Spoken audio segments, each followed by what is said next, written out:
Привіт всім! Мене звати Євгеній і ви знову на каналі ТМ Женатан.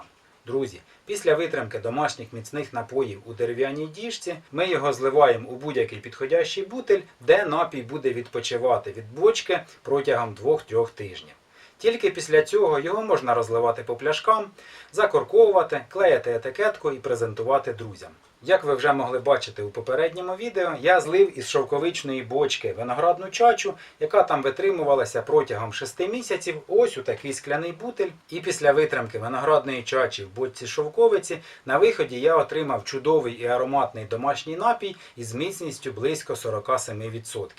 Зазвичай міцність такого виду алкоголю, тобто коньяку чи бренді, повинна становити десь 40-42%. Враховуючи те, що даний напій має міцність 47%, я хочу понизити, так скажемо, його міцність до того стандарту, при якому можна розливати його по пляшкам. Тобто зробити міцність близько 40-42 градусів. Для цього мені треба розбавити його очищеною, підготовленою водою. І для того, щоб знати точну кількість води, яку потрібно додати до даного напою, щоб понизити його спиртуозність, я скористуюся будь-яким онлайн-калькулятором, який ви можете знайти в інтернеті.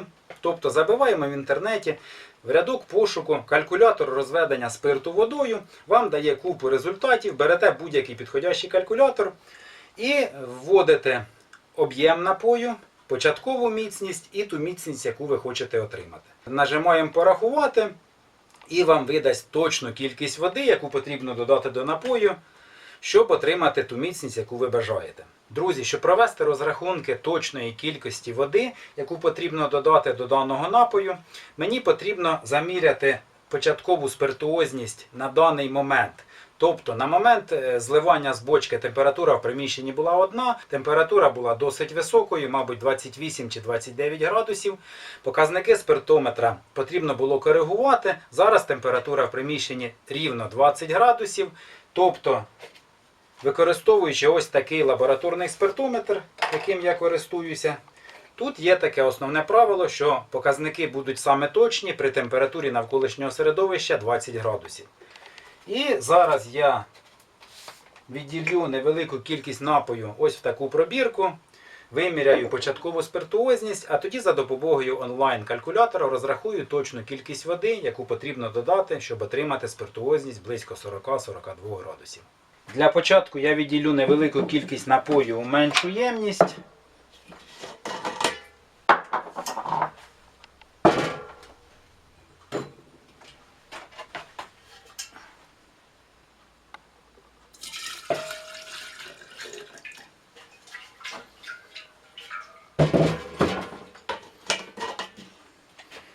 І вже з цієї ємності буду наливати у вимірювальний стакан.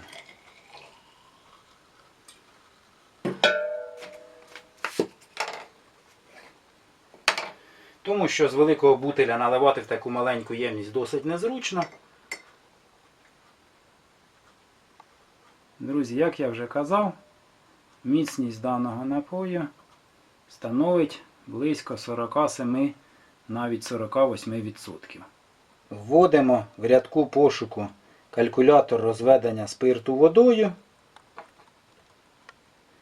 Нам видає зразу, ось дивіться, декілька результатів. Беремо перший сайт, який видало.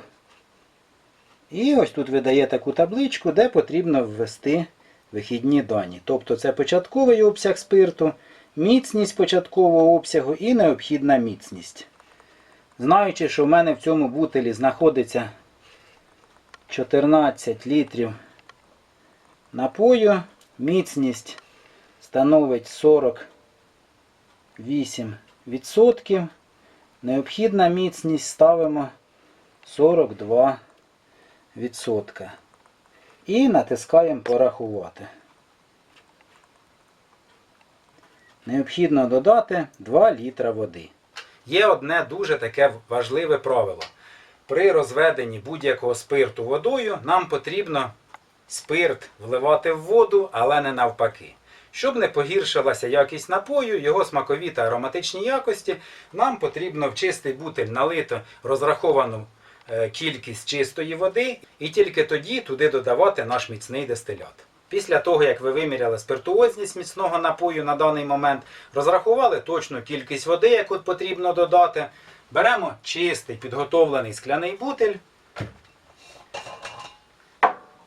ставимо воронку і виливаємо ту кількість води, яку ви розрахували на онлайн-калькуляторі.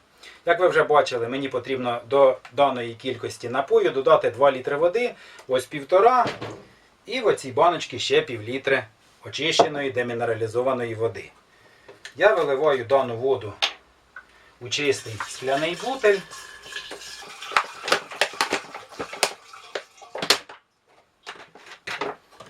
І сюди ж додаю ще пів-літри води.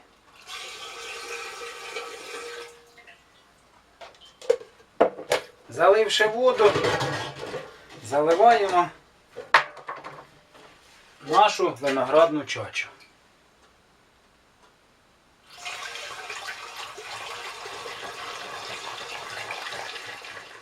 Розвівши напій, тепер потрібно зробити контрольне вимірювання спиртуозності. І для цього я знову відливаю невелику кількість напою ось в таку меншу ємність.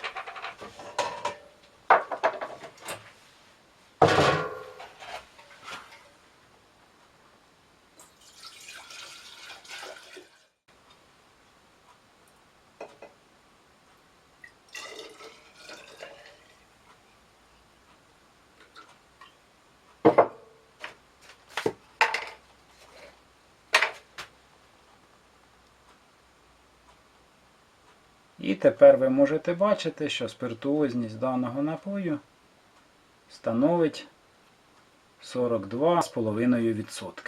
Провівши дані маніпуляції із витриманим домашнім напоєм, його далі можна розливати по пляшкам, закорковувати, клеїти етикетку і презентувати друзям.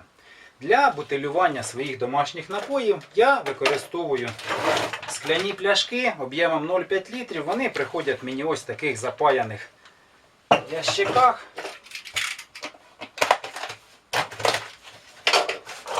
Це ось такі гарненькі півлітрові пляшечки. Закорковую я ось такими пробками. Це ось така комбінована коркова пробка із пластиковою шляпкою. І потім пляшку я запаюю ось такими термоковпачками. Для зручності бутилювання знову відливаємо невелику кількість напою у меншу ємність.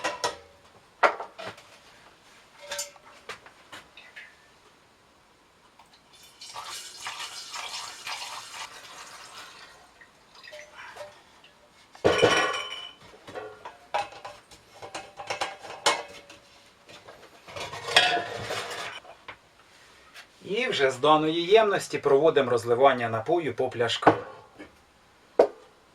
Обов'язково використовуємо фільтр для проціжування напою. І потихеньку розливаємо виноградну чачу у кожну пляшку.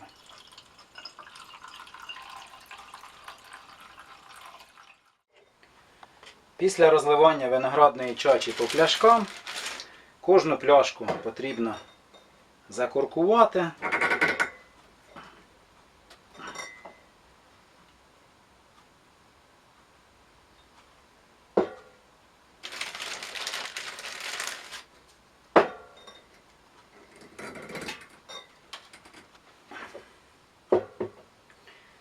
І запаяти ось таким термозбіжним ковпачком.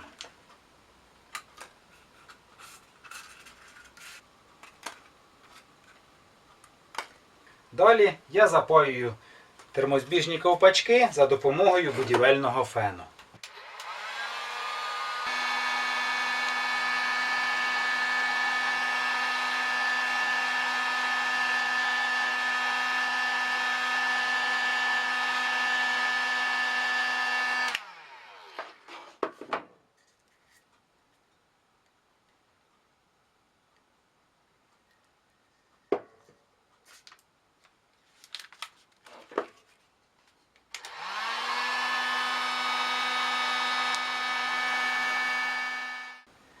Друзі, після бутилювання на виході ми отримуємо ось таку гарну пляшку з чудовим ароматним і смачним напоєм всередині, закорковану, заклеєну термоколпачком.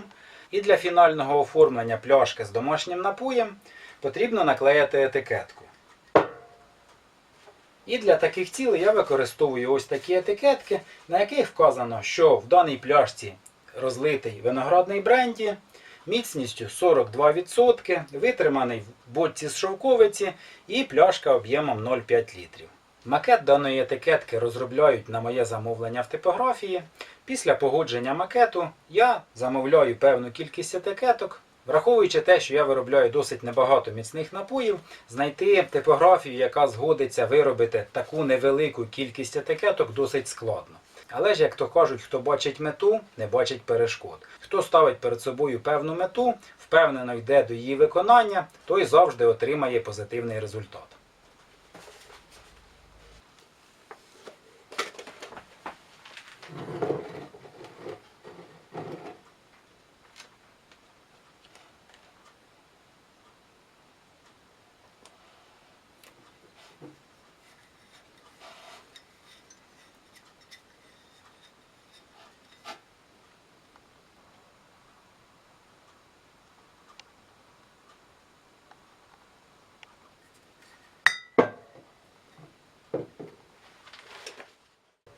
Хтось скаже, що домашні напої можна вживати без розливу по пляшкам, без належного оформлення, і він буде смакувати і так.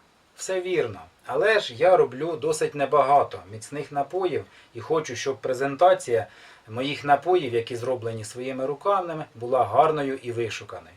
Тобто, гарний напій, смачний і ароматний, повинен бути належно запакований. Дану пляшку не соромно презентувати друзям та знайомим. І, чесно скажу, вживати самому. Тому що гарно оформлений напій в гарній пляшці завжди буде прикрасою вашого святкового столу. Кому сподобалось відео, ставте лайки, діліться відео з друзями та підписуйтесь на канал. До нових зустрічей!